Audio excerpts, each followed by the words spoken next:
Hey everybody, this is GGB. We're getting into the last week of College Basketball Upset of the Day series. I'm going to be, next week, it's going to be interesting. I don't know what I'm going to do, but there is tournament games going on, so we might have some prediction videos for that.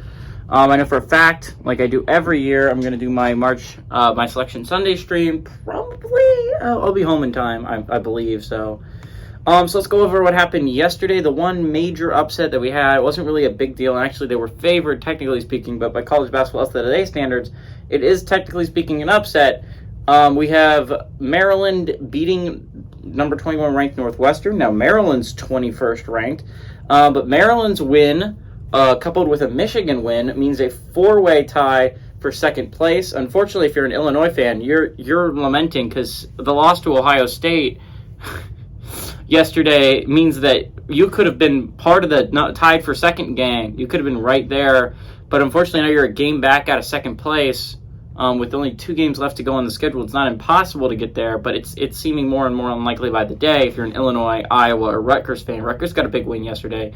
Heartbreaking to Penn State fans out there. Penn State is now in a 3-way tie for 10th place with Wisconsin and Nebraska. Penn State could have taken sole possession of 10th place with a win yesterday, having a 19-point lead at one point in the second half. They blow it. One of their better players, Seth Lundy, ends up going 0 of 11 from three-point range. And they end up losing a heartbreaker to Rutgers on their home court. They got to bounce back if they want to still have a chance of making this tournament.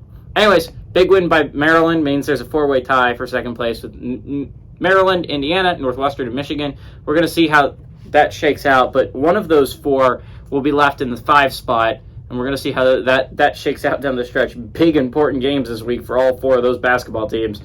Purdue, I believe, wins the Big Ten. They won it, I believe.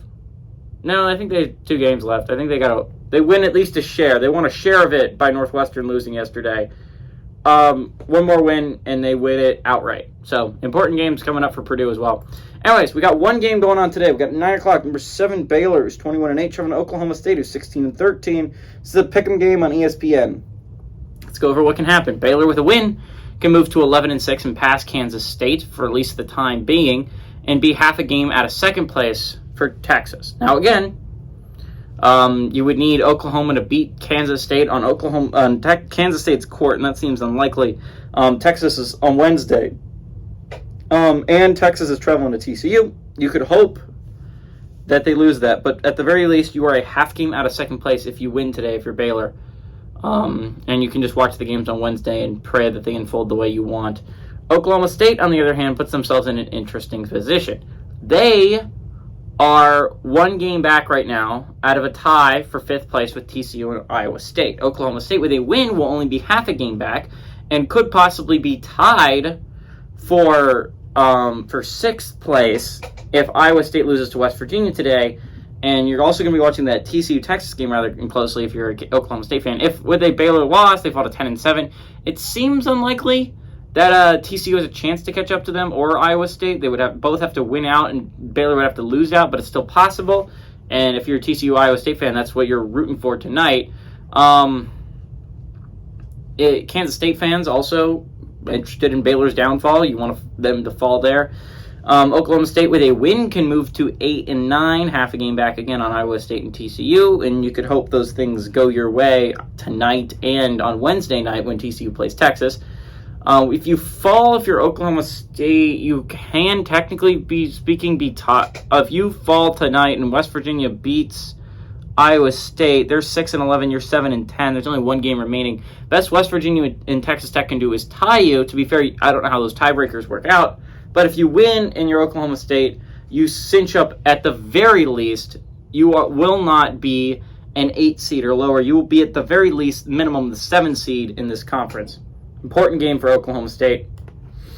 Anyways, who do I think is going to win? Unfortunately, I'm going to have to say Oklahoma State. That's obviously the only top 25 team. I got to say Oklahoma State pulled off the upset. I'm torn. As a basketball fan, as a college basketball fan, I mean, I'm usually rooting for upsets. I love upsets. I really do. I like it when an unranked team beats a top 10 team on their home court. I mean, those are just some of the greatest environments.